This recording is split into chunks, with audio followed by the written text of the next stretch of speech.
ការព្រួយបារម្ភទាំងឡាយជុំវិញការញ៉ាំអាហារដែលមិនមែនចម្អិនដោយខ្លួនឯងទី1តាក់ទងជាមួយនឹងគុណភាពនៃការជ្រើសរើសបន្លែត្រីសាច់យកមកចម្អិនថាវាមានគុណភាពល្អអត់ទី2តាក់ទងជាមួយនឹងអនាម័យតើការទុកដាក់ការរក្សាទុកវាមានអនាម័យល្អអត់ទី3គឺតាក់ទងជាមួយនឹងគ្រឿងផ្សំតើអ្នកចម្អិនយកគ្រឿងផ្សំអ្វីខ្លះមកចម្អិនសូម្បីតែចំណុចមួយដែលតាក់ទងជាមួយនឹងអ្នកចម្អិនតើគាត់នឹងទៅភ្លក់ម្ហូបអាហារបែបណាព្រោះអាហ្នឹងគឺជាការកង្វល់របស់អ្នកញ៉ាំអាហារជាពិសេសអ្នកដែលញ៉ាំហើយគាត់ផ្ដោតទៅលើគុណភាពផ្ដោតទៅលើសុវត្ថិភាពផ្ដោតទៅលើផលចំណេញព្រោះគាត់អត់បានធ្វើខ្លួនឯងតទៅពេលទៅញ៉ាំទៅខ្លាចធ្វើអត់បានដោយអ្វីដែលគាត់ប៉ងប្រាថ្នាឬក៏ការព្រួយបារម្ភទាំងអស់អត់ត្រូវបានដោះស្រាយគាត់នឹងចម្លងជំងឺឲ្យខ្លួនឯងតាមរយៈចំណីអាហារនឹងដូចគ្នាដូចជាចំណីអាហារដែលចម្អិនមិនស្អាតគាត់ពុលគាត់រាករូសឬក៏ពុលអាហារនឹងឯងទី2អាចឆ្លងមេរោគពីការចម្អិនតាមរយៈអ្នកចម្អិនអត់ទី3អនាម័យតើមានអនាម័យគ្រប់គ្រាន់ទេមានសក់មានធលីមានកំទេចកំទីចូលនៅក្នុងទេអានឹងហើយដែលជាទុកលំបាកនឹងការកង្វល់របស់អ្នកញ៉ាំអាហារគ្រប់គ្នាពេលដែលខ្ញុំចាប់ផ្ដើមយល់ស៊ីជម្រៅពីចំណុចនេះខ្ញុំក៏គិតថាតើជ្រុងអីមួយដែល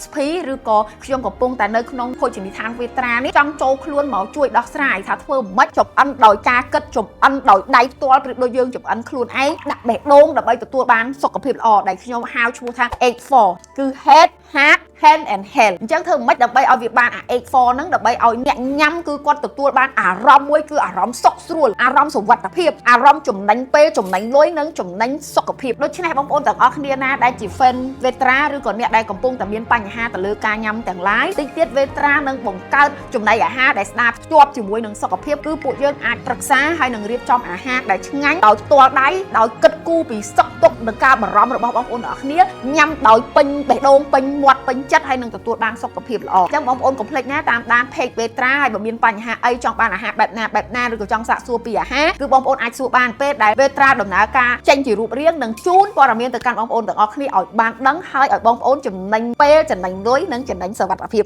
អរគុណច្រើនបងប្អូនទាំងអស់គ្នាពីខ្ញុំអ្នកគ្រូសីពៅចាស់